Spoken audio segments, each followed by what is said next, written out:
Hello everyone, welcome to my channel H D Orion.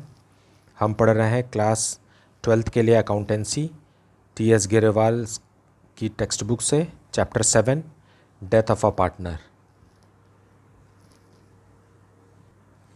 इस video में हम पढ़ेंगे question number 35 and 36। Page number है 7.36। Late us see the question from the text book. Question number 35. Aman, Naman and Raman were partners.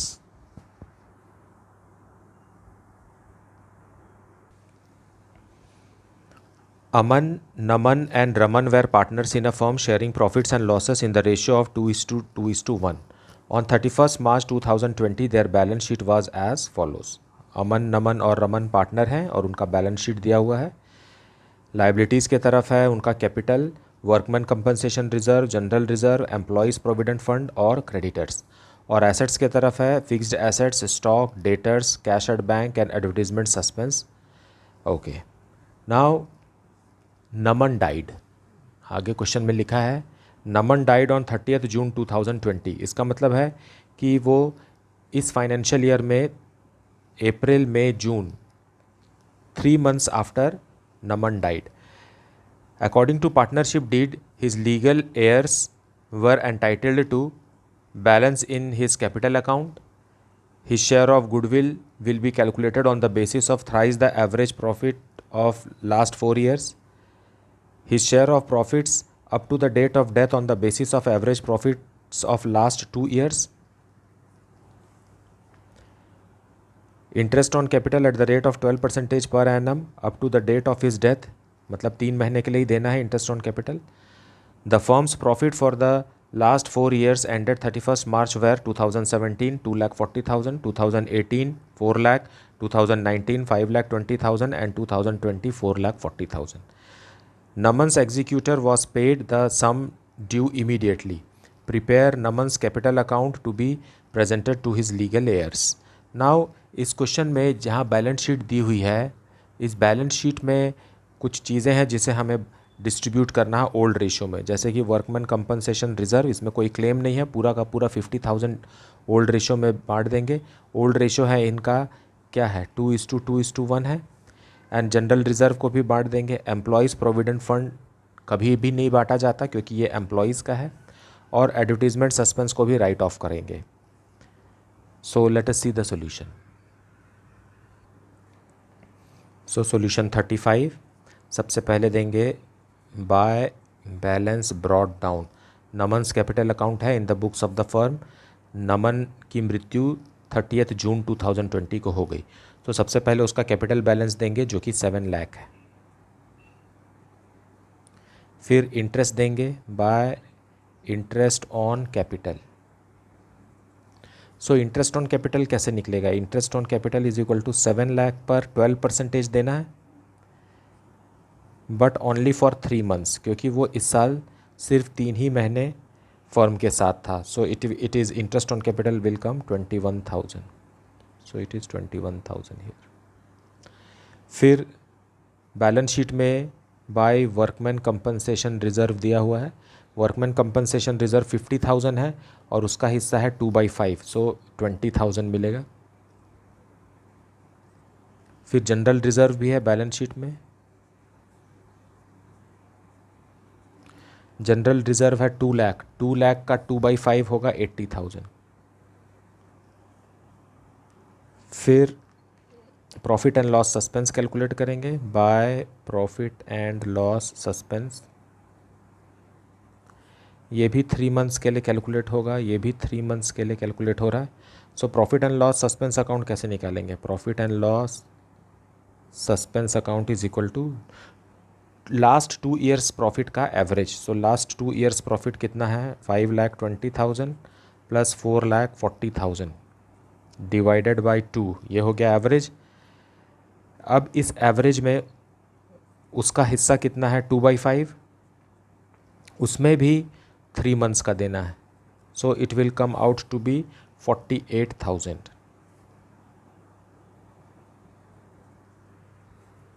48,000, so यहाँ लिखेंगे 48,000। Now अब treatment of goodwill बचा है, सो कैलकुलेशन ऑफ गुडविल करेंगे हम। थोड़ा नीचे आ जाते हैं,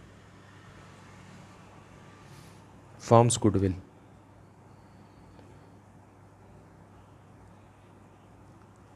फोर ईयर्स प्रॉफिट का एवरेज निकालना है सबसे पहले। सो 4 ईयर्स का प्रॉफिट जो बुक में दिया है क्वेश्चन में वो है 2,40,000 प्लस 4 लाख प्लस 5,20,000 प्लस 4,40,000। ये 4 ईयर्स के प्रॉफिट का एवरेज निकालेंगे divided by 4 into 3 years of purchase लिखा है। So it will come out to be 12 lakh. 12 lakh goodwill निकल गया। अब डिजीज्ड पार्टनर नमन्स गुडविल।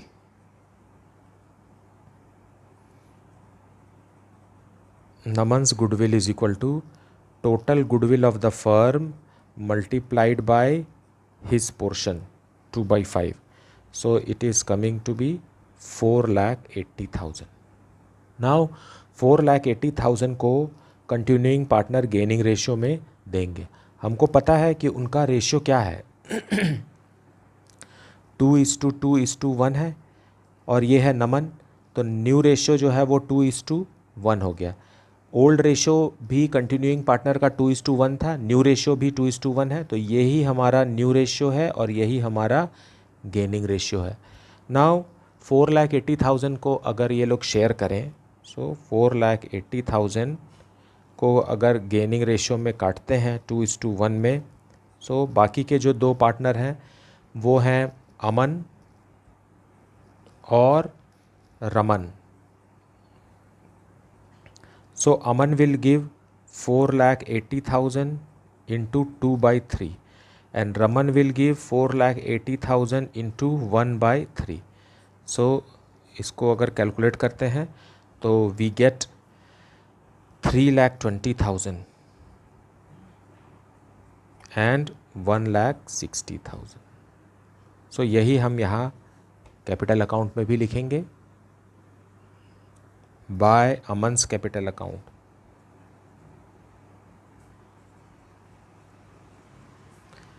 $3,20,000 और बाय रमन्स कैपिटल अकाउंट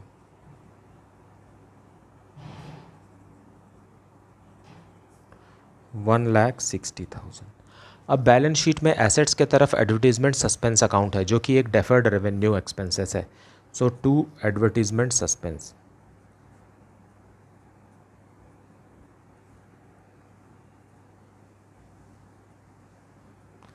ये अमाउंट था 50,000। 50,000 में डिसीज्ड पार्टनर का हिस्सा है 20,000।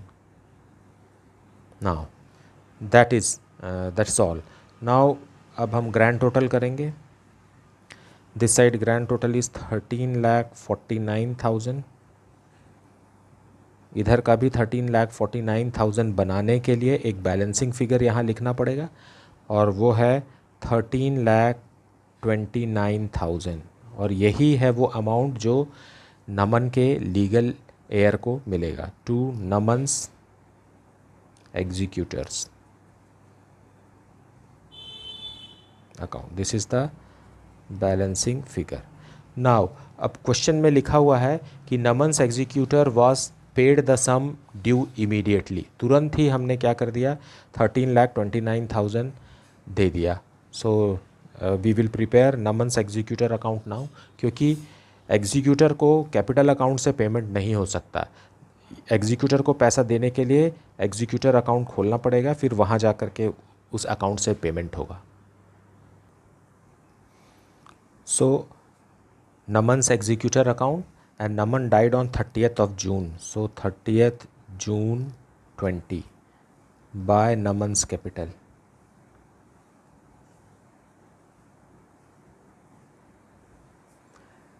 $13,29,000। और फिर हमने पेमेंट कर दिया उसी दिन 30th June 20 to cash or bank, you can write bank. This is the balancing figure।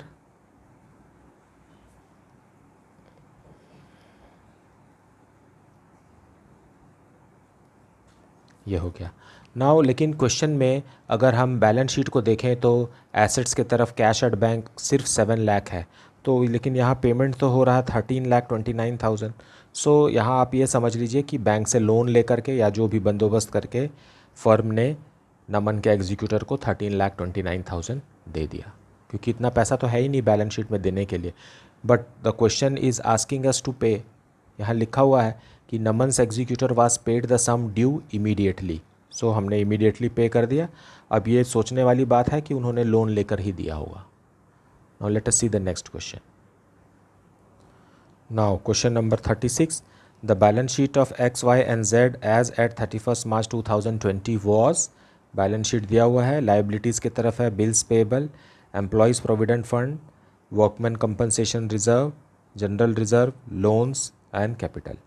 And to the asset side cash at bank, bills receivable, stock, debtors, furniture, plant and machinery, building and advertisement suspense. इसमें से advertisement suspense को right off करेंगे और workman compensation reserve को भी distribute करेंगे, साथ में जनरल रिजर्व को भी। नाउ अदर इन्फॉर्मेशन जो यहाँ दिया हुआ है नीचे वो देख लेते हैं।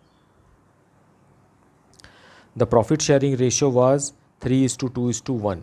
Z died on 31st July, so 4 months after April, May, June and July, 4 months after Z died. The partnership deed provides that goodwill to be calculated on the basis of 3 years purchase of the 5 years average profit. The profits for the year ended 31st March were 2020 rupees 24,000, 2019 rupees 16,000, 2018 rupees 20,000, 2017 rupees 20,000 and 2016 rupees 5,000. Now the deceased partner to be given share of profit till date of death on the basis of profits for previous year. Singular है यहाँ year, तो कोई average वगैरह निकालने की ज़रूरत नहीं है। लास्ट ईयर के प्रॉफिट 2020 का जो प्रॉफिट है 24,000 इसी में निकालेंगे। देन रिवैल्यूएशन के बारे में भी इंफॉर्मेशन दिया है। The assets have been revalued as stock rupees 10,000, debtors rupees 15,000, furniture rupees 1,500, plant and machinery rupees 5,000, building rupees 35,000. A bill receivable for rupees 600 was found worthless, that is decrease in asset. A sum of rupees 12,233 was paid immediately to Z's executor, and the balance to be paid in 2 equal annual installments together with interest at the rate of 10% per annum on the amount outstanding. Give journal entries and show Z's executor's account till it is finally settled. अब इस question में हमें सिर्फ journal entry करना है। तो journal entry के लिए तो let us prepare ledger account first and then executor account, and then we will give the journal entries. Let us see the solution. So solution 36, in the books of a firm revaluation account, first we will prepare ledger accounts and then at last we will see the journal entries. Now revaluation account के बारे में आपको पता है कि अगर assets increase हो रहा है या liabilities decrease हो रहा है तो we have to write it on the credit side. But अगर एसेट्स डिक्रीज़ हो रहा है या लाइबिलिटीज़ इंक्रीज़ हो रहा है तो we have to write it on the debit side. It being a nominal account है तो debit all expenses and losses and credit all incomes and gains. So इस कॉन्सेप्ट को लगाते हुए यहाँ पॉइंट सी में दिया हुआ है revaluation of assets, stock 10,000, so there is a decrease in stock, increase in stock 9,000 से 10,000 हो गया, so by stock 1,000. Then second point है डेटर्स 15,000 के हो गए, जबकि अंदर दिया हुआ है 16,000, so 2 debtors are decreasing by 1,000. Then next है फर्नीचर भी डिक्रीज हो रहा है, 2 furniture is decreasing by 500. Then plant and machinery भी कम हो रहा है, 2 प्लांट एंड मशीनरी.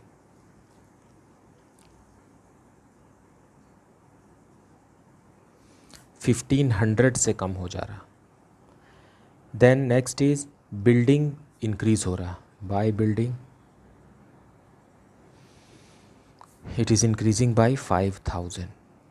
नाउ आखिरी में लिखा हुआ है a bill receivable for ₹600 was found worthless. Now यहाँ पर थोड़ा सा समझने वाली बात है कि बिल रिसीवेबल इज़ वर्थलेस, मतलब डेटर ने जो हमें बिल रिसीवेबल दिया था अब उसका कोई वैल्यू नहीं है। इसका यहाँ ये समझे कि वो पैसा डूब गया, अब वो पैसा नहीं मिलेगा। सो to bill receivable,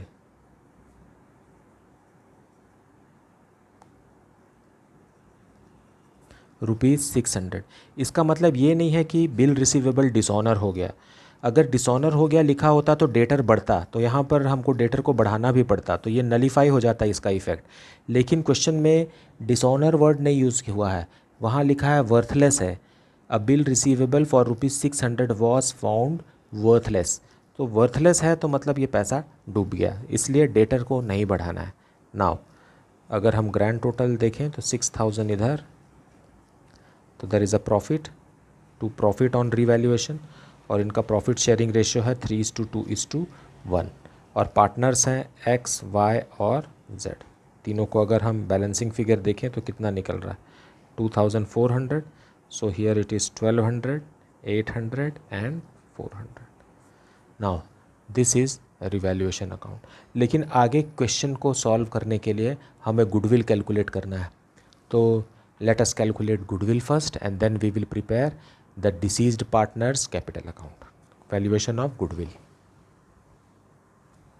Firm's goodwill is equal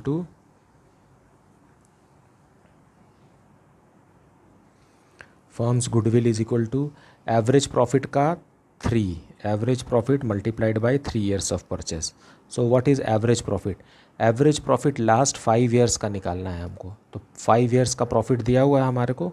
so 24,000 plus 16,000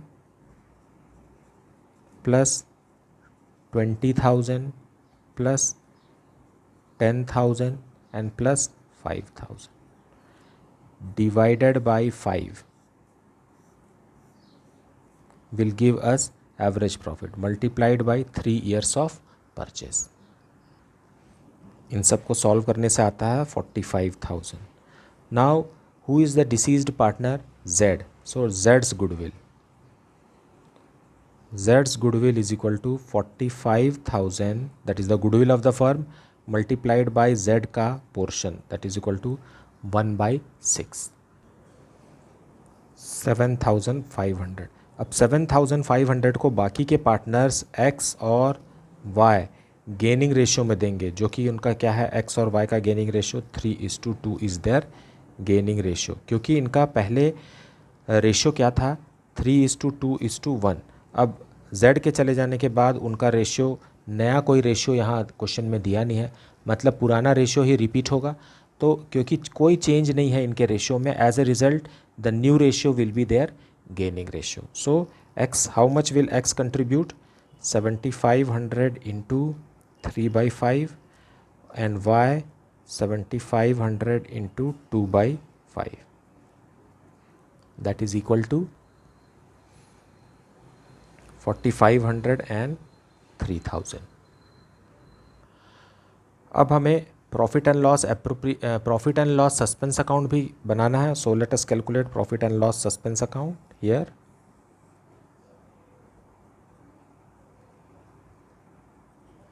suspense account, now he died on 31 July, so 4 months का निकालना है।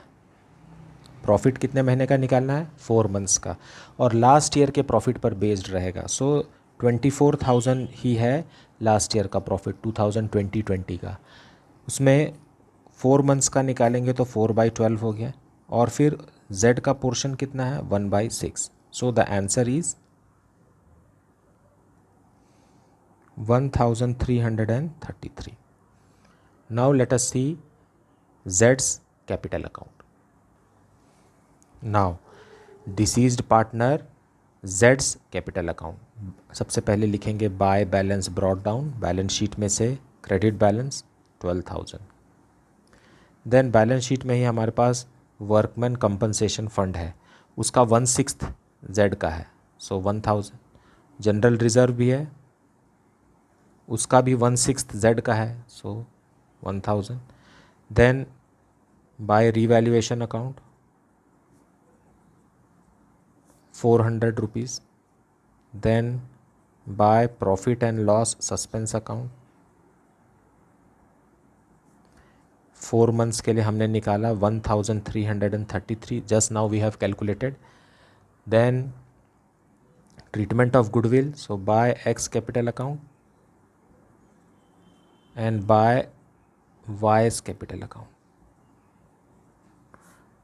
4,500 and 3,000. और एडवर्टीजमेंट सस्पेंस भी दिया है बैलेंस शीट में एसेट्स के तरफ, तो 2 advertisement suspense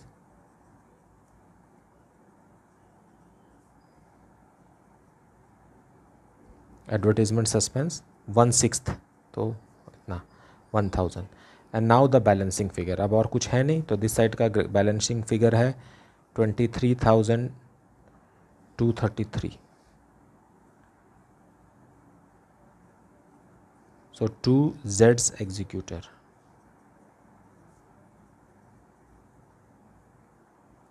$22,233. This is the balancing figure. मतलब Z के एग्जीक्यूटर को 22,233 मिलना चाहिए.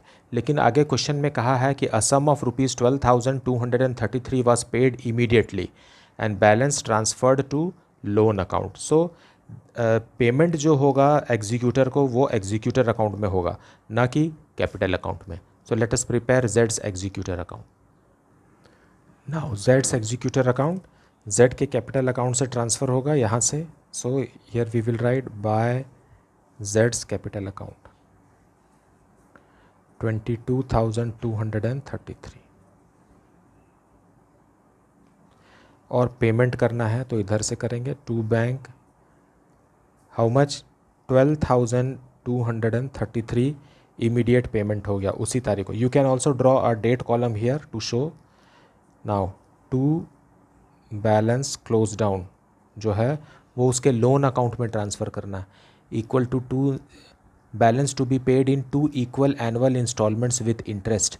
सो बैलेंस क्लोज डाउन जो है यही हमारा क्या है, लोन है. तो कितना बच गया? 10,000 बच गया. दैट विल बी पेड, जिसको हम 2 इक्वल इंस्टॉलमेंट्स एनुअल इंस्टॉलमेंट्स में देंगे. So that is okay. Now अब इसका पेमेंट फ्यूचर में होगा. नाउ अब देखेंगे हम जर्नल एंट्रीज. अब जर्नल एंट्री करेंगे. सबसे पहले रिवैल्यूएशन की जर्नल एंट्रीज करेंगे और डेट है 31 जुलाई 20. So revaluation account to decrease in asset. जितना भी एसेट डिक्रीज हुआ, क्या क्या डिक्रीज हो गया? डेटर 1000 से, फिर टू फर्नीचर 500 से, टू प्लांट एंड मशीनरी 1500 से, और बिल्स रिसीवेबल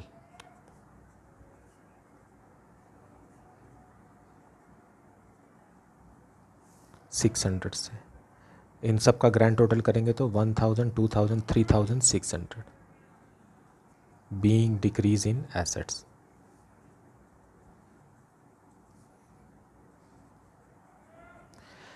अब कुछ एसेट्स ऐसे हैं जो इंक्रीज भी हुए हैं. सो स्टॉक और बिल्डिंग ऐसे एसेट्स हैं जिनका वैल्यू इंक्रीज हुआ है. सो stock account debit all increase in assets. Building account भी डेबिट हुआ है 500 से to revaluation account.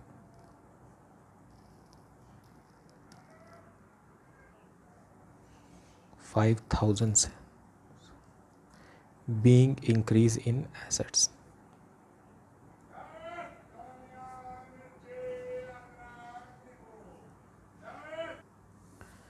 Now revaluation में जो प्रॉफिट हुआ है उसकी एंट्री करेंगे आप. सो revaluation account debited.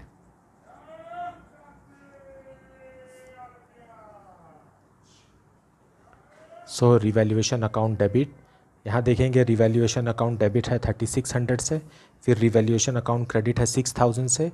So debit में कम है कितना 2400 कम है, so we will write here 2400. This is the profit on revaluation जो कि पार्टनर्स के कैपिटल अकाउंट में ट्रांसफ़र होगा. So we will write here to X capital account, to Y's capital account and to z's capital account. In their profit sharing ratio 3:2:1, so 1200, 800 and 400. Profit on revaluation. और इनका profit sharing ratio है 3:2:1. Now we will distribute workman compensation reserve and general reserve. So let us see the entry. दोनों का credit balance होता है, सो उसको debit करके close करेंगे. Workman compensation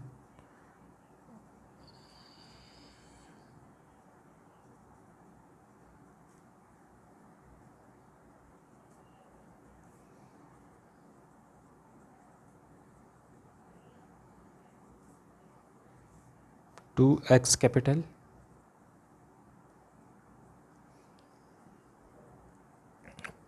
to y's capital and to z's capital. So ये कितना है, दोनों 6,000 है. So if we break it in 3:2:1, then 6,000 and 4,000 and 2,000.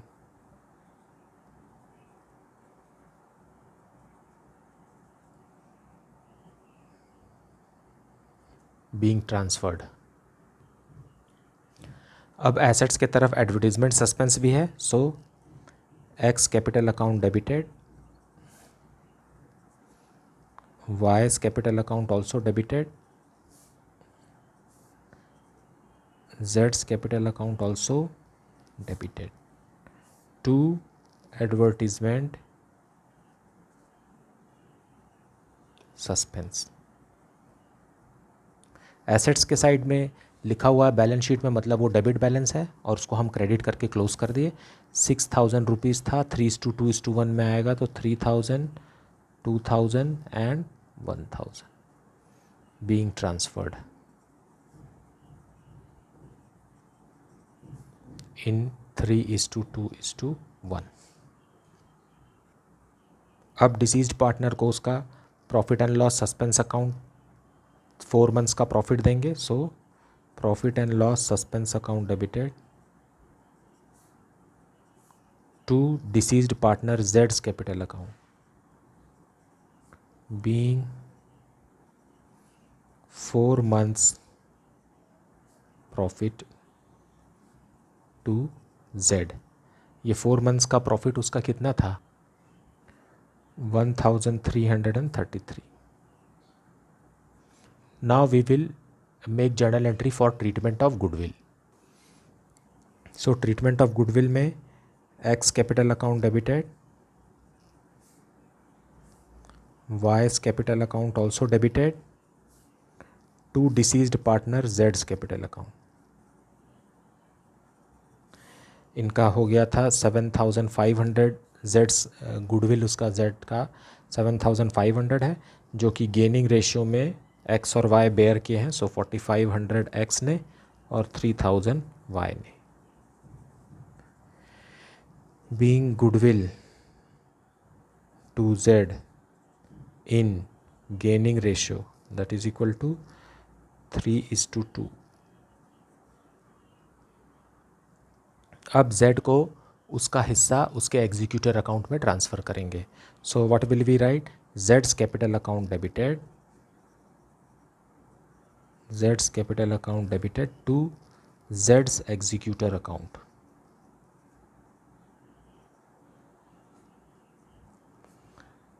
$22,233.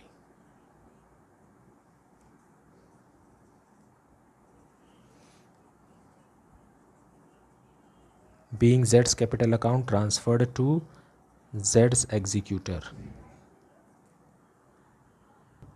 अब जैसा कि क्वेश्चन में कहा है कि आउट ऑफ 22,233 12,233 तुरंत पेमेंट करना है जेड के एग्जीक्यूटर को. सो जेड्स executor account debited to bank. How much? 12,233.